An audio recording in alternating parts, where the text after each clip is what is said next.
You're listening to episode number 33 of the Indie Film Tribe podcast with me, your host, Angela Matamocha. Welcome.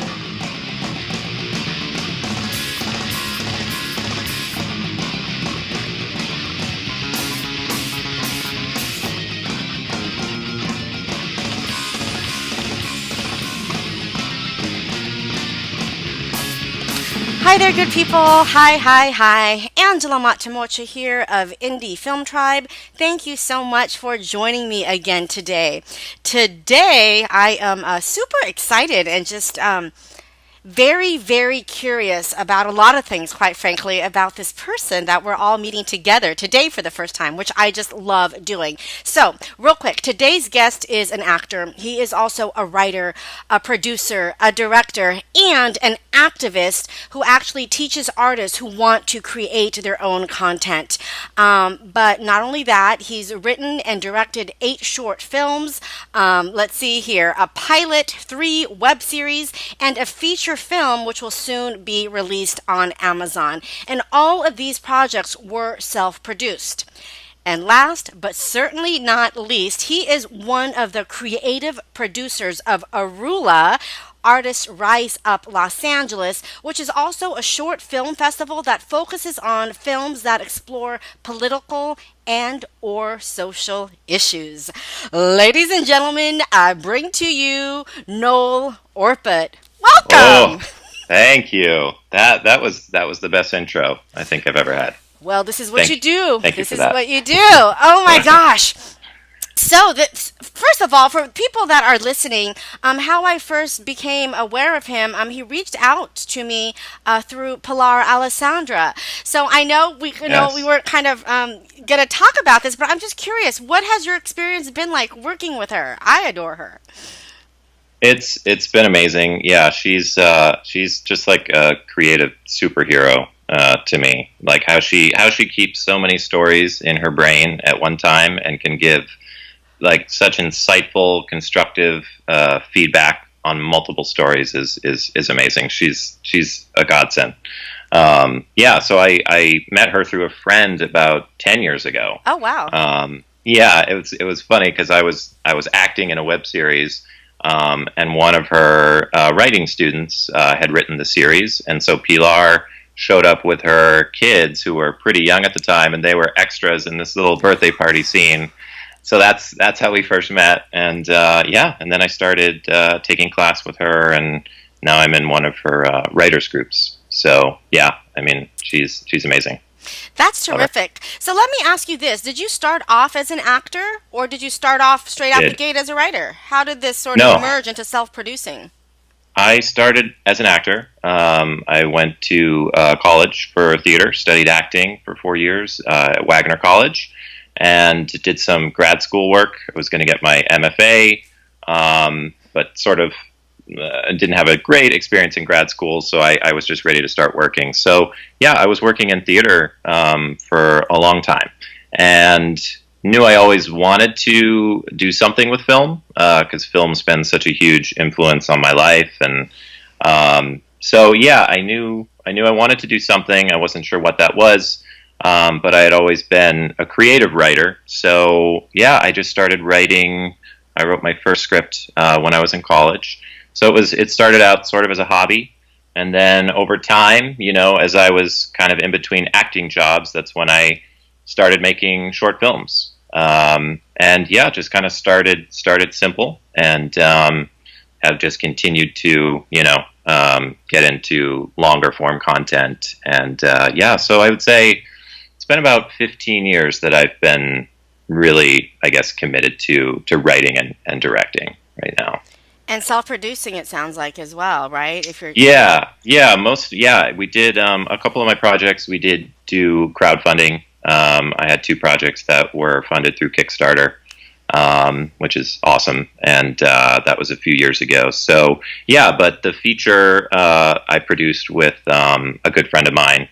He kind of came on as a producer, and so we both funded my feature. and Yeah, are you in it? I'm not in that one. I always do. I try to do a little something in everything I do. It's usually now more like voiceover stuff or but I'm not in my feature. No. Yeah, I know. Tell me I what. was Go ahead. No, I was just so I was stressed. You know, I had the stress of doing my first feature, and Yeah. we were on a super short schedule. We shot it in 5 days. Holy crap. So it was, you know, it was a lot of pressure. So I was like, I don't want to be thinking about, you know, my acting in any of this. So yeah, I just stuck behind the camera on that one. No, what is it that you love about being a writer director and just creating your own projects? Why do you do it? Why do you love it so much? I mean, I just, you know, I'm a creative being. Like, there's really nothing else in the world that I want to do. So, Hmm. you know, I have to do it. I love doing it. And it's so empowering. You know, I think being an Yes. actor, you're always in a position of feeling powerless and waiting for the phone to ring and waiting to be validated, and told you're good enough and you're worthy enough, and you know, all of those things that artists get caught up in. And but when you create your own stuff, I mean, it's you're creating your own opportunities, you know, and you're not waiting, you're creating. And everything I've created has, you know, gotten me closer to where I ultimately, you know, want to be as an artist. And it's opened a lot of doors that probably wouldn't have opened if I hadn't, you know, just jumped in and made my own stuff. So, and, you know, obviously nowadays it's so much easier to do that. So we're so lucky as artists that, you know, we can pick up our phone and shoot a movie if we want to, you know. So that's a wonderful thing for sure. Absolutely. And I definitely understand what that feels like. I totally get it. And I just wonder, were you yourself at all kind of surprised, like, you know, going from being an actor to then writing and directing? Did you find yourself kind of, maybe not surprised, might not be the right word, but just curious about maybe how much you also love writing, also love directing? Because I don't know about you, but I know for me as an actor, there was a point that I couldn't even imagine loving anything else as much as acting. Yeah, You no, for know? sure. Yeah, absolutely. And I was going to say I definitely went through that transition, which sounds funny, No, but I I get did, it. you know, because acting was everything that I wanted when I started out, and yeah, that was my main focus. And it was interesting to see that go away a little bit the older that I got. I didn't love it as much as I did at one point. And yeah, so I mean, now I'm lucky to have found something that I can say I love as much, probably more, because just the idea, you know, going from something that lives in your head to seeing it on a screen, it's unlike anything, you know, that I've experienced as an actor. So yes, I love it. Tell me Love it. this. How much did your being an actor inform your writing and directing? Um, well, I mean, you know, obviously as an actor, you read a lot of scripts, Yep. and so some that are not always the best scripts that are out there. So, you know, I think you start to just recognize good writing when you see it. And you know, as far as being a director, you know, of course, I was in a lot of short films as an actor and student films, and did some television work as an actor. And you know, you see a lot of directors that don't really have the skills of working with actors. They don't know how to speak that language. And so when you are an actor and then you get into directing, you know, you sort of have that shorthand. And you know, I just think and that to me, you know, my DP that has shot most of my films, when I first directed, you know, I was nervous about it, and he said the main thing that a director has to do is get performance from the actors. You know, because I was stressed out about all the technical skills. I'm like, I don't know I don't know what that light is. I don't know what these words mean. You know, like I don't understand the workings of this camera. And he's like, that's what everyone else is there to help you with those things. Like, that's my job, you know. But a director, like, just get the best performance from your actors. That's your main goal. And when I heard that, I was like, well, I can do that. I understand that. I know how to do that. So it's definitely, yeah, it's definitely served my work as both a writer and director. Ah, gosh. I love that you said that because so often, in many blog posts and articles that you read about directing in general, there is so much talk about the gear and all the technical aspects of it that I know I myself found a little overwhelming and kind of daunting when I thought, well, maybe I want to direct a film. But Yes. just like you said, I don't know how to like set up a light and like know where is it going to bounce off of. Right. I don't know. Yeah, and like I said, it's like the more that I'm doing it, the more I am learning those Yeah. things, so I'm acquiring that knowledge, and it's helping me be a better director. But yes, at the end of the day, filmmaking, it's a collaborative process, and it's a full team, and everybody's bringing their own skills to the table to make it the best project that it can be. So yeah, it's great though. I mean, I also love doing something where I know every time I'm filming whatever I'm filming, I'm going to learn something new, and that makes your work so exciting and rewarding. So yeah. Would you consider yourself an entrepreneur?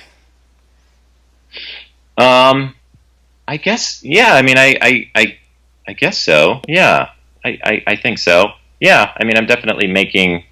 So far, for the past, I would say 10 years, I've been making my own stuff and, making a living generating my own content. So I think that would classify, right? As an Absolutely. entrepreneur? Yeah, no, and the Yeah. reason I ask, I'm just recognizing more and more, as filmmakers are able to create their own content, even distribute their own content now, and we have these products that we can actually put out into the world. I'm realizing we actually are entrepreneurs because we're creating a product Hmm. and then we have to deliver it to the Yeah. market, right? That's what a business Yeah. does. So yeah, I was just Yeah. curious. Yeah. Absolutely. Okay, I want to ask about this because in the introduction, one of the things that I said is that you are also an activist, and a lot of actors are, and a lot, especially people in the entertainment overall. I find many of us do have a very deep need to either be a beneficial presence on the planet, shine a light on certain issues, whether it be political, social, what have you. What brought you to like this idea of like, what, I'm an actor, I'm creating content, but now I also want to do this other thing? There's many that people that talk about it, but actually doing something about it are two different things. Hmm. Yeah. I mean, I should. Yeah. I think I always associated activism with actually, being out on the street, marching or, these very all the things that we've been seeing kind of post this past presidential election. So in that sense, I was like, oh, I wasn't doing those things. I was volunteering for various organizations and did a lot of work with like Habitat for Humanity Oh, and great. would just volunteer for like, cleaning up the streets of LA, where literally we would go up and just pick garbage up, off the street and little things like that, So I think it was really this past election that got me truly fired up and really feeling all the things that, I'm sure many people, at least in California, were feeling with the results. And like, I felt powerless and I felt angry and I didn't know what to do with every single thing that I was feeling. And, the beautiful thing was about 24 hours after the election, I got a call from a colleague friend of mine. Her name's Sue Hamilton, and she's a director that I've worked with. And she called me and she was like, hey, so, I'm feeling all these things that I'm sure you're feeling, and I want to do something about it. So I don't know what it's going to be, but I'm just setting up a meeting in a week from now, and I'm just calling all these people, invite any artist that you want to show up, and we're just going to show up and we're just going to start talking about what we're feeling, and just start there and see where it goes from there. So we did that, and it was amazing to be in a room with I think we had about 65 people show up. And she just kind of opened it up to the room, and just said allowed everyone to go around and just say what they were feeling. And, we had every race, creed. The room was full of America, and so much emotion. And of course, people are screaming and crying and, and I mean, it was so intense, but so comforting, to be surrounded by people that are feeling what you're feeling. And, and Sue's thing was, I didn't know what to do, but I understand art and I understand theater. So that's where I'm going to start. And I think we need to put everything that we're feeling and talking about right now into a show. So that's when I also realized, activism it is more than just, marching and doing all those things that I think we associate with that. And I was like, well, yes, I can be an artist and an activist at the same time. And, I always think about, like Nina Simone has a quote of an artist's duty is to reflect the times, and yes, love that quote. Well, yes. Right now, I want to do something with my art that is reflecting how I feel about what's going on. And so we put on a show. We did a show. The name of our group that Sue founded is called Artists Rise Up Los Angeles. And we did our first show on January 30th at the El Portal in North Hollywood. And it was a 2-hour show of scenes and monologues and dance pieces. We had the assistant choreographer from Hamilton on Broadway. Oh, wow. Flew out and put up this amazing number with dancers from the show. And so it was this amazing show that we put together in very little time and had a sold-out audience and got a great write-up in the Times. And, it was just this tremendous response. Which, obviously felt amazing, and we were so proud of what we were able to put together. And so it's kind of continued from there. We did another show in April, and that was kind of more comedy. So we had a lot of stand-up comedians. Trey Crowder was sort of our headliner. He's the liberal redneck, and he was fantastic. And so that was just like a party. We did it at the Atwater Village Theater.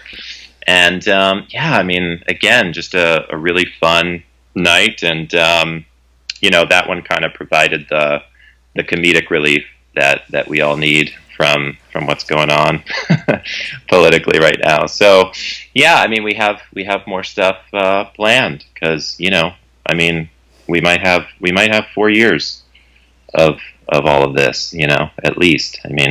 We'll see, but so we're here to stay, and it's been such a great release for me, because I just know there's so much going on. We all feel so much about everything that we're seeing every day on the news, and it's wonderful to have a creative outlet where you can get all of that out. I just think it's so inspiring that you guys. Sue, that's her name, yeah? Mm-hmm. She just, put the word out, like, I'm feeling this, I don't know what to do, let's talk. Because I know, as you do, obviously so many people, just looking at my Facebook feed, it was just so intense. And it's like, what do you do with all these feelings, Exactly. Besides go out and march in the street. And I think that's very, and obviously you are going to... What I love about what you guys are doing, because I think there are many components to activism, right? And for me, not everyone is going to resonate with a march, right? Not everybody's going to listen to what people are saying as they're marching. They'll probably change the channel, what have you. So what I love about art and what you guys are doing is that you're offering another way to sort of educate, to let people know about your feelings, what's going on, in a way, and especially with comedy, in a way that's a little bit more digestible for some people. Because as you know, not everyone's going to want to listen, unfortunately. Exactly. So that's so wise. I love that. Yeah. And we had one of our other producers. He had family members come to our first show, and I could tell he was a little nervous before the show started. And I was like, "Are you okay?" And he said, I'm really nervous because my mom's brother, his uncle, was in the audience. Like she convinced him to come, and he's like very, very conservative. Like I think he was a Trump voter, and so he's like, I don't know how he's going to receive all of this, and he was super stressed out about it. And we had a little after party after the show, and his uncle, his uncle was weeping, like came over and hugged him and just said, he was like, this show actually, made me think deeper about certain issues, that I didn't really take the time to think about as much. And, it was just like little things like that where you see the power that, as we all know, that art can have, and really making you look at things from another viewpoint. I love that. So that was, yeah. And I'm like, yeah, that's why we do it, So yeah, it's been really rewarding. Let me ask you this. I'm just curious on your opinion on this because, obviously your friend was able to bring him to the theater. But a lot of times, and again, I'm relating to a Facebook feed, a lot of times I think we as artists, especially, those of us in California, I feel like we're preaching to the choir, right? Like we're talking to people that, believe that what we believe. We all have the same. So I always wonder, how do we go get across that aisle to have these people that we're trying to communicate with that are not in our newsfeed?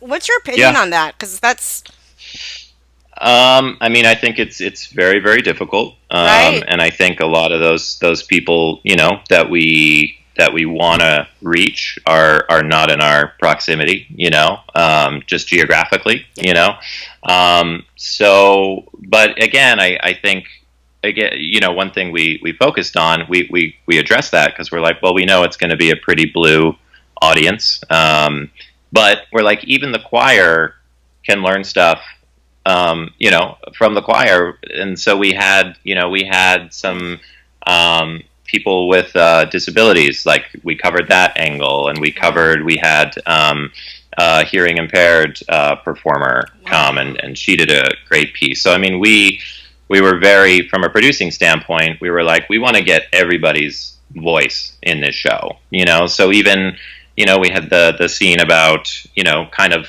the lack of accessibility that there is in public places for disabled people. It's like little things like that I never really thought about. But there was this great scene that shed light on that, So, awesome. So, yes, we're not always going to be able to reach those people that think vastly different things than we think. But again, I think it's starting even those little wins, of having this guy's uncle come, and yes, one thing at a time, and who knows, maybe then he goes and he tells his friends and they come to our second show, Right, right. So, you have to believe that little things can spread, and they do. And make a difference. Mm-hmm. They do. Yeah, I was just curious. You have so much going on. You're writing, you're directing, you're producing, you're an activist. What are you most excited about right now with all these things? Right now, I'm really excited about a web series comedy web series that we shot in May. It's called The Secret Office, and it's the Secret Service dealing with all the shenanigans of this current administration. So it's kind of like Veep meets like Brooklyn Nine-Nine. Is how I pitch it. So again, it's dealing with all this insanity in hopefully a funny way. Because yes, Lord knows we all need to laugh to get through a lot of stuff that's going on right now. So I'm super excited about that. We shot the first season, which was 5 episodes. We were going to do 6, but we were only able to get through 5. But yeah, so we are going to be putting that out next month. So yeah, I'm just excited about that because it's comedy, but it also is delivering a political message, which I'm really fired up about right now. So yeah, I'm excited for that, for sure. How will people be able to see that? That hopefully, well, we have a few meetings. We're pitching the series to Comedy Central. Excellent. And we have a couple other people looking at it right now. So we're hoping, that we can actually put it on a platform rather than our website. But yes, if we don't get any nibbles from there, it'll be on our website, which is that's on Laughing House Productions is my production company. So and that will be on the website. Is that laughinghouse.com? It's laughingHouseProductions.com. LaughingHouseProductions.com. Yeah, so that will, if it's not somewhere else, it will wind up on there. But either way, we'll have announcements on there. If it's on Comedy Central, obviously we'll spread the word. And yeah, but yeah, we're excited about it. So, and the clock's ticking, so I'm like, we got to get it out because I feel like everything is unraveling at such a rapid pace right now. But it's so rapid, it's outstanding. Yeah. Seriously, it's kind of like you couldn't have written a script like this. If you would have read this script, you would have been like, "Oh no, this is bullshit. This is impossible." Yeah, would never happen. This was never happen. I know. Every day. Yep. I'm like, it's unreal. So yeah, so that's that will be out soon. Which we're stoked about. Okay, now I want to switch gears again and learn a little bit about the ARULA Short Film Festival. Can you talk about that? Sure. So we decided, that was actually my idea because, I've been to so many film festivals over the years with my projects, and I love film festivals. I'm a cinephile, so I just love spending 4 days watching movies all day and meeting filmmakers, and just that whole creative atmosphere is such a turn on. So I've always wanted to, have my own film festival. So this kind of was like the perfect place to do that. So I floated it to our creative team, and because I'm like, we've done stage shows, but I'm like, we're in Los Angeles, and this is, the film capital of the world, so it's a no-brainer. Like, what do you guys think about a film festival? And they were all like, of course, like, why didn't we think of that before? So, yeah, so everybody was like, let's do it. So, yeah, we dove in, and so, yeah, it's going to be in November, and submissions are open now. We're doing a short film festival, so we're looking for short films, 10 minutes and under, and we're looking at both narrative and documentary films that deal with any type of political or social issue that that the filmmaker wants to explore. Oh, that's awesome. I'm looking forward to this. I will definitely be checking it out. I'm at Film Freeway right now looking at the ARULA Short Film Festival. Oh, fantastic. So people that are listening definitely have, it looks like, until October 1st is our final deadline. Okay. So a couple months to go. But, and the thing that we want people to know is, the more guerrilla, the better, because that's sort of what our group is, Nice. We just gathered and put on a show. And so I think, I don't want people to get caught up in, oh my God, it has to be this beautiful polished product that's shot on, 6K. Yeah, exactly. 6K, yes, 16K. So yeah, it's really content. We're just looking for passionate storytellers. I think we can get a decent amount submitted by the first, hopefully. But yeah, the nice thing with our group too is all proceeds from all of our events we donate to different organizations. So this film festival, everything from submission fees to ticket sales at the actual festival, we are donating to Planned Parenthood. So that is our organization for this event. So yeah, we're super excited, and it'll be. I think we're looking at venues right now, but we're gonna it'll be at a movie theater that we're gonna rent in LA, and so we're super excited about it, and hope we can get a lot of submissions. Yeah, so for those of you tribe members listening, definitely check out the Arula Short Film Festival. You can also learn more about Arula at artistriseuppla.com, artistriseuppla.com, and I'll be sure to put that in the show notes. But yeah, this is really terrific. I just love this whole idea. I love this whole concept, and I think it might actually help to speak to what we mentioned earlier, just trying to speak to people that don't think like us or have different points of view, because with theater, as you know, if you're not in that theater at that time, that show is over, it's done.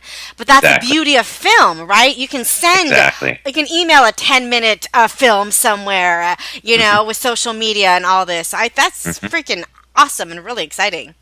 Yeah, and what we're planning on doing is with the top films from the festival, we're gonna host them on our website, on the ARULA website, so that it, you know, again, as a filmmaker, it's like, you know, it's great to have a place where you can tell people to go watch your movie.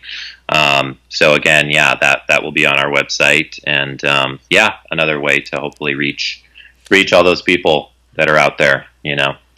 Oh, that's perfect. So Please keep me updated with any sort of news, and once you guys find a venue, I'd love to, you know, share the information about it and make sure people submit. That's really terrific. Do you mind me asking why 10 minutes is the total time for a short film? I'm just curious.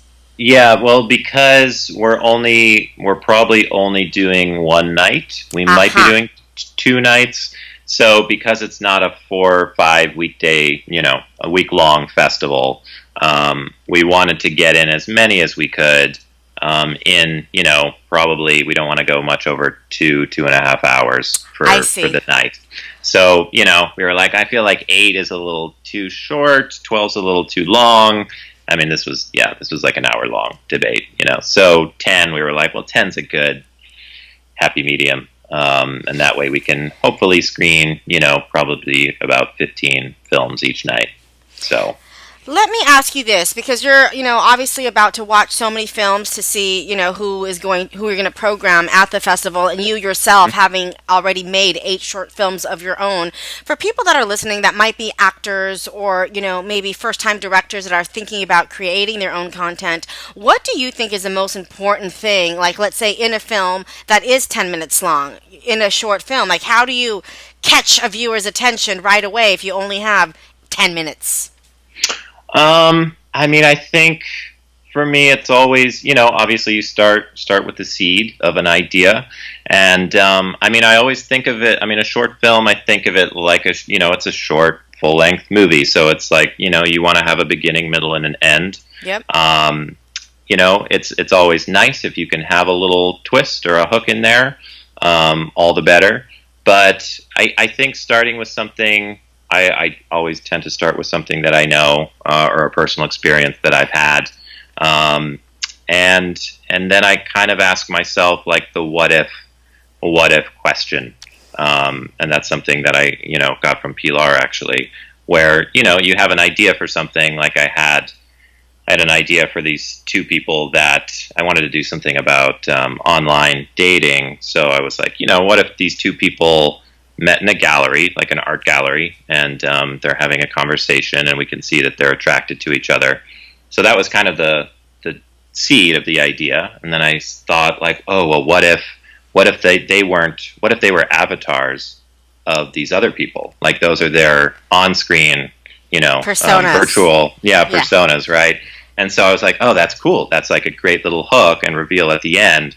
That we see that's actually these other 2 people that are having this conversation in this chat room. Wow. So, yeah. So it kind of, you know, and that was like an 8-minute short that I made. So, yeah, I think starting, you know, try to find a nice beginning, middle, end. And, yeah, I think the good thing about shorts is it teaches you just you know, how to be economical with your dialogue. You know, just really getting in there and getting the meat of what you want to say, because you don't have the time, you know, to waste. So it's a great. I love shorts. I mean, I think shorts I kind of saw them as my film school. because I didn't go to film school, but it's a great lesson in just really learning how to be concise with dialogue and getting to the story as soon as you can. Yeah. Gosh, no, I just want to acknowledge you for, first of all, making 8 short films. I think that is so smart, and I don't see many people that actually do that and stick with the form, because it's such a specific kind of rules. It's a very unique way of telling stories, and to do 8 of them, I just think is incredible. So, congratulations on that. I think that's awesome.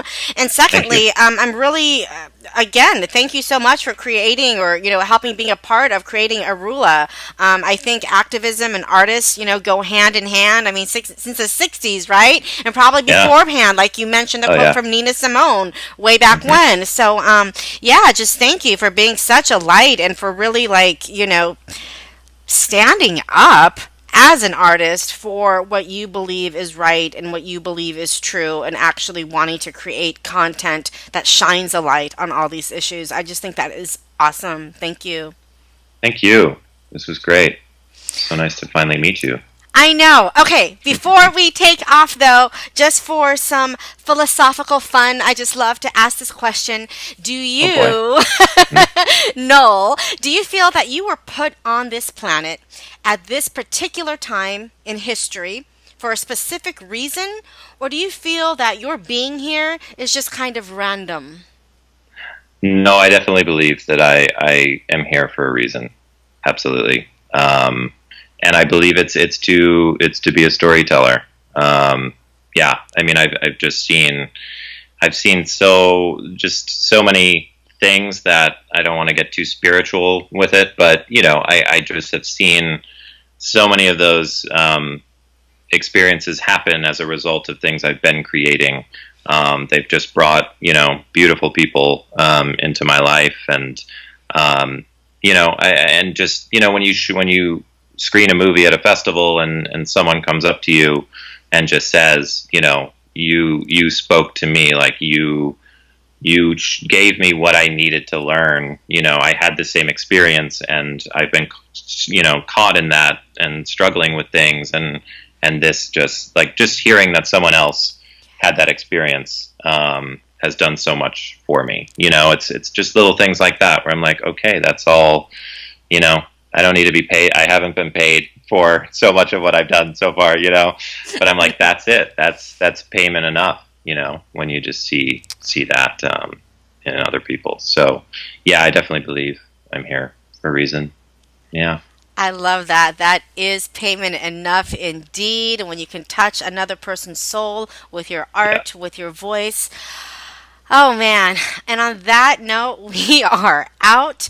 Thank you so much, Noel, for just sharing your time with me here today. Thank you, Indie Film Tribe, for hanging out with Noel and I. Noel, if people want to get a hold of you or, find out more about your projects, where can they go? My website is my name, noelorput.com. It's NOELORPUT.com. NoelOrput.com. Thank you so much, everyone. Until next time, bye.